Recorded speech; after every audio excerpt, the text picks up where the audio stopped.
नमस्कार, मैं हूं राज और आप देख रहे हैं बियॉन्ड बॉर्डर्स। आज हम बात करेंगे भारत की विदेश नीति की। 2014 में जब नरेंद्र मोदी की सरकार बनी, उसके बाद से भारत की विदेश नीति में काफ़ी परिवर्तन हुए हैं। नरेंद्र मोदी की सरकार ने यह फैसला किया कि आइडियलिज्म की जगह रियलिज्म भारत का मूल मंत्र होगा। भारत के विदेश मंत्री जयशंकर ने अभी हाल ही में न्यूज एजेंसी ANI को एक इंटरव्यू दिया, जिसमें उन्होंने भारत की बदलती विदेश नीति पर खुलकर चर्चा की और बताया कि कैसे आइडियलिज्म भारत की विदेश नीति का मूल मंत्र बन गया है।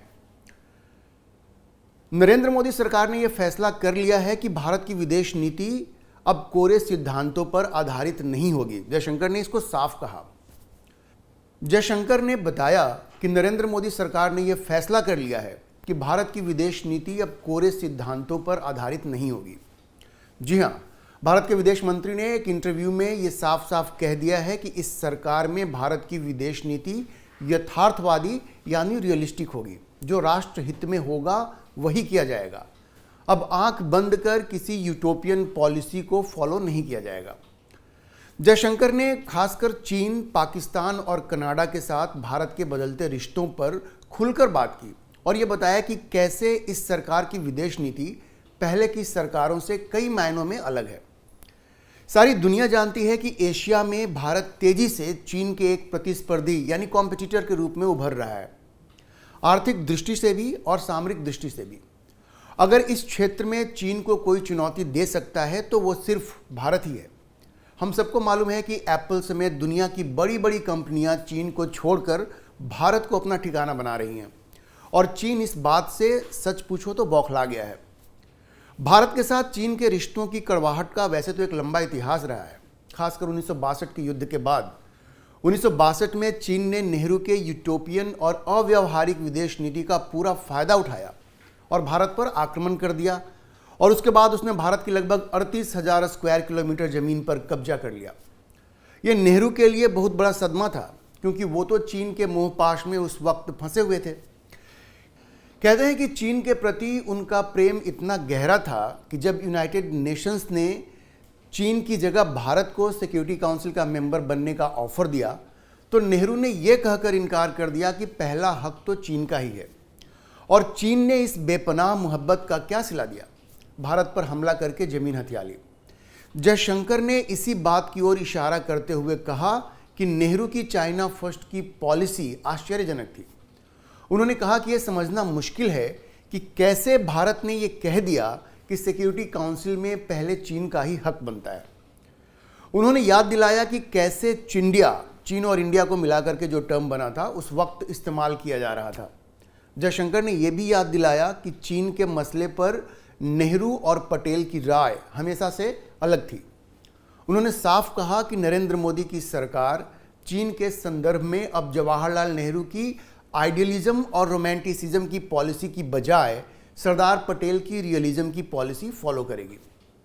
जयशंकर ने कहा कि भारत और चीन के रिश्ते अब तब तक आगे नहीं बढ़ सकते जब तक उसमें म्यूचुअलिटी नहीं होगी। म्यूचुअलिटी का मतलब क्या हुआ? जयशंकर का यह कहना था कि म्यूचुअलिटी का मतलब हुआ परस्पर सम्मान और बायलैटरल ट्रीटीज और अग्रीमेंट्स का सम्मान। जयशंकर ने याद दिलाया कि 2020 में लद्दाख में लाइन ऑफ एक्चुअल कंट्रोल पर दोनों देशों की सीमा पर जो झड़प हुई और जो स्टैंड अप हुआ, उसके पीछे भी वजह यही थी कि चीन ने बायलैटरल अग्रीमेंट्स का सम्मान नहीं किया और स्टेटस को चेंज करने की कोशिश की। यहाँ एक बात मैं आपको बता दूं कि चीन के बौखलाहट की वजह क्या रही है। सीमा पर तनाव बढ़ाना चीन की रणनीति का एक हिस्सा भी हो सकता है। देखिए, जब बड़ी बड़ी कंपनियां, जैसे मैंने आपको बताया एप्पल वगैरह, भारत की तरफ रुख कर रही हैं, अगर सीमा पर चीन तनाव क्रिएट करता है और तनाव वहाँ पे रहता है तो दुनिया की बड़ी बड़ी कंपनी भारत आने से परहेज कर सकती हैं। उनको वो कॉन्फिडेंस नहीं मिलेगा कि ये एक पीसफुल एरिया है। तो ये भी एक वजह हो सकती है चाइना की कि चूंकि बड़ी बड़ी कंपनियां भारत की तरफ आ रही हैं, इसलिए ऐसा सीन क्रिएट कर दिया जाए LAC के आसपास कि ऐसा लगे कि भारत में एक तरह की अस्थिरता है। ये बात ऐसी है जिसको आप नकार नहीं सकते। और बाकी लद्दाख वगैरह में जो उनका जो इशू रहा है कि वहाँ पे 370 जो है वो लागू कर दिया गया, भारत ने कहा कि वो कब्जा करेंगे पाकिस्तान, ऑक्युपाइड कश्मीर, इन सारी चीज़ों की बात की, वो सब अपनी जगह पे है। लेकिन LAC पे जो तनाव आया उसके पीछे की एक वजह भारत की बढ़ती आर्थिक ताकत और चाइना से एप्पल जैसी कंपनियों का भारत की तरफ रुख करना, ये भी एक रीजन हो सकता है। अब जयशंकर का कहना था कि LAC पे जो टकराव हुआ उससे एक बात तो बहुत साफ है कि ये सरकार अब समझौता नहीं करेगी चाइना की इन अग्रेसिव पॉलिसीज के साथ, और जब तक म्यूचुअलिटी नहीं होगी, म्यूचुअल रेस्पेक्ट नहीं होगा, भारत और चीन के रिश्ते आगे नहीं बढ़ेंगे। इसके बाद जयशंकर ने मोदी सरकार की कनाडा नीति की चर्चा की। जयशंकर ने कनाडा के साथ रिश्तों में आए ठंडेपन की चर्चा करते हुए कहा कि रिश्ते खराब होने की पीछे की मुख्य वजह वहाँ की अंदरूनी राजनीति में खालिस्तानी ताकतों का बढ़ता दखल है। जयशंकर ने कहा, और मैं उन्हें कोट करता हूं, मुख्य मुद्दा यह है कि कनाडाई राजनीति में खालिस्तानी ताकतों को बहुत जगह दे दी गई है। उन्हें ऐसी गतिविधियों में शामिल होने की अनुमति दे दी गई है जो मुझे लगता है कि रिश्तों के लिए अच्छी नहीं है। साफ तौर पर यह भारत के हित में नहीं है और कनाडा के हित में भी नहीं, लेकिन दुर्भाग्य से उनकी राजनीति की यही स्थिति है। जयशंकर ने साफ कर दिया कि इस तरह का बढ़ावा खालिस्तानी ताकतों को देना ना तो भारत के हित में है और ना ही कनाडा के हित में है। अब ये बात जग जाहिर है कि कनाडा में इस वक्त जस्टिन ट्रूडो के नेतृत्व में जो सरकार चल रही है वो खालिस्तानी आतंकियों से सिंपैथी रखने वाले जगमीत सिंह की पार्टी के समर्थन से चल रही है।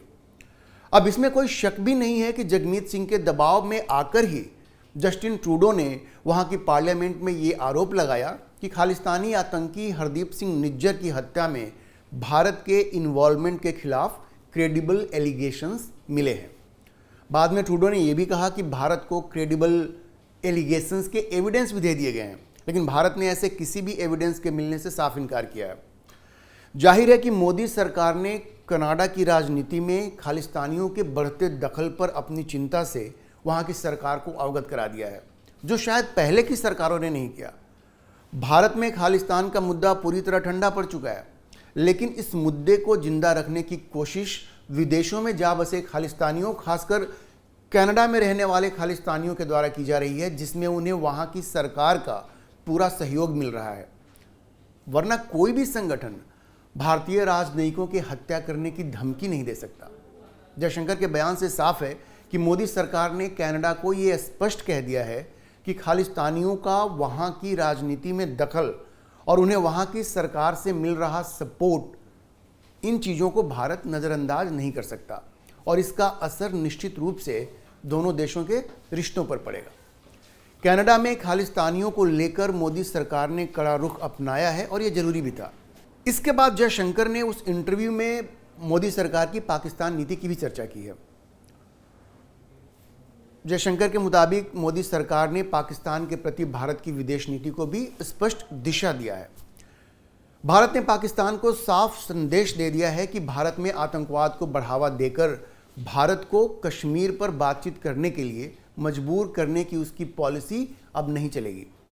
पाकिस्तान पर भारत की नई नीति की चर्चा करते हुए जयशंकर ने कहा, और मैं कोट करता हूं, पाकिस्तान लंबे समय से सीमा पार से आतंकवाद का इस्तेमाल भारत पर बातचीत के लिए दबाव बनाने के लिए कर रहा है। ऐसा नहीं है कि हम अपने पड़ोसी के साथ बातचीत नहीं करेंगे, मगर हम उन शर्तों के आधार पर बातचीत नहीं करेंगे जो उन्होंने रखी है, जिसमें बातचीत की मेज पर लाने के लिए आतंकवाद की प्रथा को वैध और प्रभावी माना जाता है। अब हम सब लोग जानते हैं कि पाकिस्तान को अच्छी तरह से यह मालूम है कि अगर युद्ध हुआ तो वह कभी भारत का मुकाबला नहीं कर सकता, इसलिए एक लंबे समय से उसने भारत के खिलाफ अप्रत्यक्ष युद्ध छेड़ा हुआ है। और माध्यम क्या बनाया है उसने माध्यम बनाया है आतंकवाद को, सीमा पार आतंकवाद को। भारत में आतंकी गतिविधियों को बढ़ावा देकर अपने देश में भारत के खिलाफ टेरर कैंप लगाकर भारत को बातचीत करने के लिए मजबूर करना पाकिस्तान की पुरानी पॉलिसी रही है।